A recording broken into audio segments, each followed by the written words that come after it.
South Africa, today is the day whereby I need you to tell you some secret. As you all know that this month is our Mother's Month. And do you know what they deserve?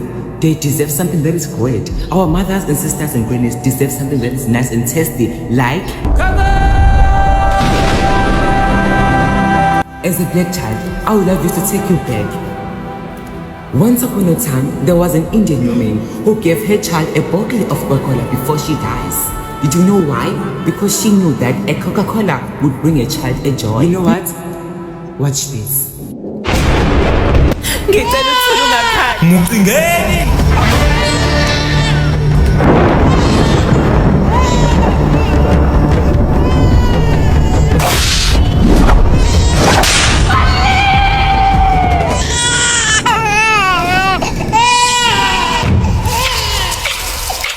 Look, and a magic tea.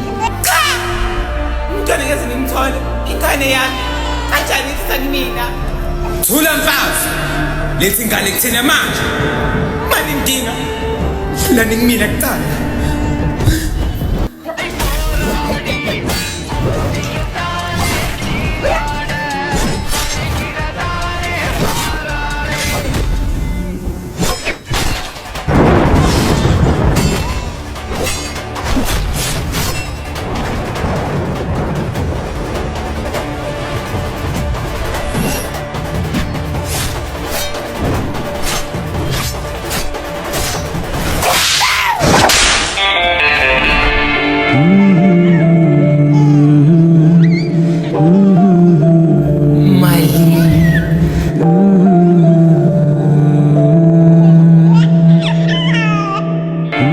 And that's why we have to have audacity to drink Coca-Cola.